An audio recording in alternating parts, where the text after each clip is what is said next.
बाद भारत पाकिस्तान के बीच तनाव से जुड़ी बड़ी खबर की। और खबर यह है कि पाकिस्तान ने एक बार फिर अपना दोगलापन दुनिया को दिखा दिया कि एक बार फिर साबित हो गया है कि आतंकिस्तान सिर्फ गोली की भाषा की समझेगा, बोली की नहीं। क्योंकि पाकिस्तान सीज फायर समझौते से पलट गया कि सिर्फ 3 घंटे के भीतर ही पाकिस्तान इंटरनेशनल बॉर्डर से लेकर एलओसी तक फरेब, नफरत से भरा बारूद बरसाने लगा। कल शाम करीब 5 बजे दोनों ही देशों के बीच सीज फायर हुआ था और 3 घंटे भी नहीं बीते कि रात 8 बजे तकरीबन पाकिस्तान की ओर से ड्रोन हमले की नापाक कोशिश और सरहदी इलाकों में गोलीबारी शुरू हो गई, जिसका हमारी सेना ने जोरदार मुंहतोड़ जवाब दिया। भारत सरकार की ओर से कड़ा ऐतराज जताया गया और सेना को कड़ी कार्रवाई के लिए खुली छूट सरकार की ओर से दे दी गई है। बड़ी खबर आपको बता दें, विदेश मंत्रालय की ओर से देर रात प्रेस कॉन्फ्रेंस की गई। पाकिस्तान को खरी सुनाई गई सरकार की ओर से, विदेश मंत्रालय की ओर से, और दुनिया को बताया गया कि सीज फायर का उल्लंघन किया है पाकिस्तान ने, घोर उल्लंघन किया है, जिसका सेना की ओर से मुंहतोड़ जवाब दिया गया। विदेश मंत्रालय की ओर से साफ कड़े शब्दों में यह कहा गया कि सीज फायर उल्लंघन के लिए पाकिस्तान जिम्मेदार है और पाकिस्तान को आगाह करते हुए बोला गया कि हालात की गंभीरता को पाकिस्तान समझे। इसके साथ ही सेना को भी पाकिस्तान की हिमाकत से निपटने के लिए सख्त कदम उठाने के आदेश दे दिए गए। तो सीज फायर के बावजूद भी पाकिस्तान ने गोलीबारी की।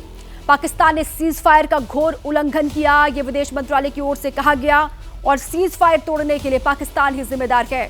पाकिस्तान हालात की गंभीरता को समझे, ये कहा गया है, और साथ ही साथ हमारी सेना को भी सख्त कदम उठाने के लिए फ्री हैंड कर दिया गया, खुली छूट दे दी गई है सरकार की तरफ से। भारत पाकिस्तान के बीच में तनाव लगातार जारी है।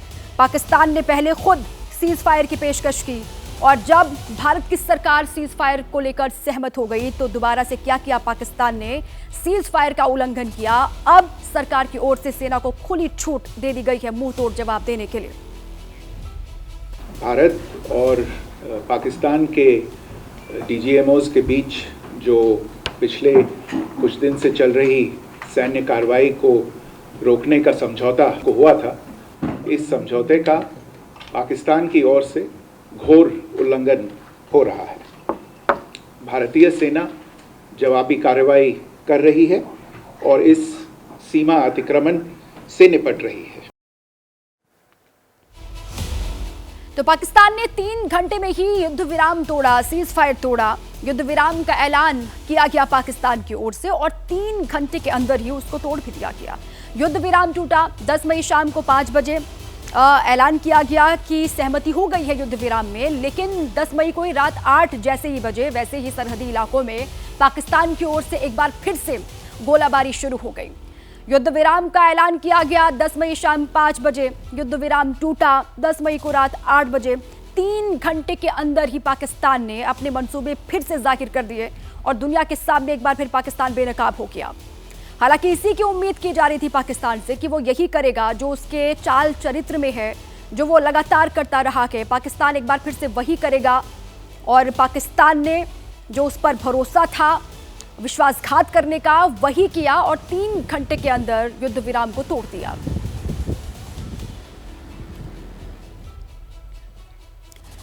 पाकिस्तान अपनी हरकतों से बाज नहीं आ रहा है, लेकिन हिंदुस्तान की सेना की जोरदार पलटवार से उसकी हालत पतली हो गई है। और यही वजह है कि कल रात जब पाकिस्तान ने सीज फायर का उल्लंघन किया तो उसके बाद ही हिंदुस्तान की ओर से जोरदार ऐसा जवाब दिया गया कि बीती रात 10 बजे के बाद से पाकिस्तान की ओर से ना कोई ड्रोन दिखाई दिया, ना कोई गोला, ना किसी तरह की फायरिंग पाकिस्तान की ओर से की गई।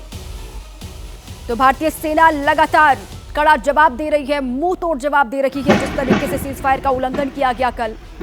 और सरकार ने ये साफ और कड़े लहजे में कह दिया कि बर्दाश्त नहीं किया जाएगा। इस तरीके से जो उकसावे वाली गतिविधि की जा रही है पाकिस्तान की ओर से, उसको बिल्कुल भी बर्दाश्त नहीं किया जाएगा। उसके बाद अब हुआ ये कि कल रात जब पाकिस्तान ने सीज फायर का उल्लंघन किया, उसके बाद से जोरदार जवाब मिला और 10 बजे के बाद से कहा जा रहा है पाकिस्तान की ओर से ना कोई ड्रोन दिखाई दिया, ना कोई गोला, ना किसी तरह की कोई फायरिंग सरहदी इलाकों में सुनाई दी। तो ये जब सीज फायर का उल्लंघन किया पाकिस्तान ने, ये उसकी तस्वीर आप देख रहे हैं। सीज फायर तोड़ने के लिए सिर्फ और सिर्फ पाकिस्तान ही जिम्मेदार है।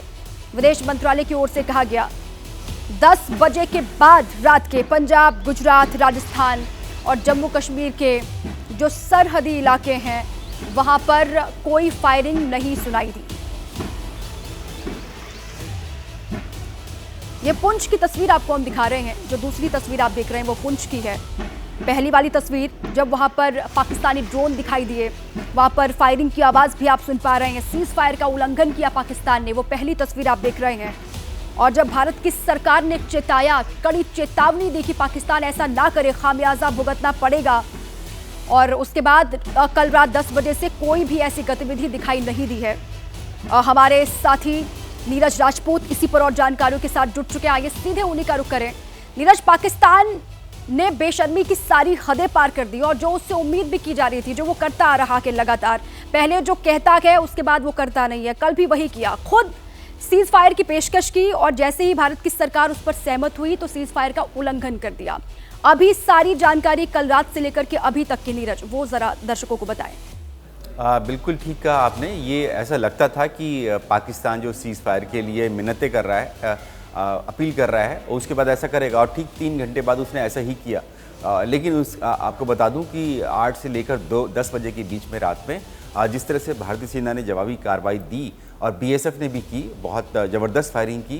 जितना भी जम्मू, आरएसपुरा सेक्टर, पुंछ, अखनूर सेक्टर, इन सब एरियाज़ में घटनाएं सामने आई थी। सीज़ फायर यानी युद्ध विराम उल्लंघन की पाकिस्तान की तरफ से गोलाबारी हुई, लेकिन भारतीय सेना ने जवाबी कार्रवाई की। तो 10 बजे के बाद से जो है वो जो गोलाबारी थी पाकिस्तान की तरफ से वो बंद हो गई। इसके साथ साथ पाकिस्तान की तरफ से सीज़ फायर एग्रीमेंट यानी अनाउंसमेंट के बाद ड्रोन्स भी भेजने की हिमाकत सामने आई। हमने देखा कि ड्रोन्स जो हैं जम्मू कश्मीर में काफ़ी संख्या में दिखाई दिए, जिनका जो खदेड़ा गया, जिनको हमारे जो एयर डिफेंस सिस्टम है, ये एंटी एयरक्राफ्ट गन्स हैं, जिसके चलते श्रीनगर में थोड़ा सा उस वक्त में जब ये ड्रोन्स आए थे और उनको जब खदेड़ा गया तो गन से फायर किया गया, तो उनकी आवाज़ पूरे श्रीनगर शहर में हुई थी, जिसको लेकर थोड़ा सा पैनिक हुआ था। लेकिन फिर सेना ने साफ कर दिया कि ये जो आवाज़ है, धमाकों की आवाज़ है, दरअसल हमारी ही गन्स की हैं, जो आसमान में पाकिस्तानी जो ड्रोन्स आए थे उनको खदेड़ रही है या मार गिरा रही है। तो ये साफ हो गया है कि अब किस तरह से पाकिस्तान क्या वाकई में युद्ध विराम के लिए संजीदा है या नहीं भी है, और आने वाले समय में। लेकिन भारतीय सेना को सरकार ने पूरी तरह से छूट दे रखी। जैसे आपने भी कहा कि अगर किसी भी तरह की कोई हिमाकत होती है, कोई दुस्साहस पाकिस्तान की तरफ से फिर से होता है, तो आप मानकर चलिए कि जिस तरह से 6 और 7 मई की रात से जिस तरह से भारत की सेना ने पाकिस्तान के ऊपर ज़बरदस्त जो है अपनी बढ़त बनाई हुई है, चाहे वो टेररिस्ट ऑर्गेनाइजेशंस के कैंप्स पर अटैक करना हो या फिर पाकिस्तान का जो मिलिट्री इंफ्रास्ट्रक्चर है, चाहे वो लाहौर हो, रावलपिंडी हो, गुजरावाला हो, कराची हो, सिंध में हो, कहीं पर भी हो, जितनी बड़ी संख्या में करीब 8 से 10 उनके जो एयरबेस हैं बड़े बड़े, चाहे फिर वो गिलगिट बाल्टिस्तान में स्कार्दू हो या फिर पंजाब प्रांत में हो या सिंध प्रांत में हो, जितनी बड़ी संख्या में रावलपिंडी जो उनकी आर्मी का हेडक्वार्टर है, उसका भी जो एयरबेस है उस पर वो बड़ी तबाही मचाई गई है, वो जारी रहेगी भारतीय सेना की तरफ से और भारतीय वायुसेना की तरफ से।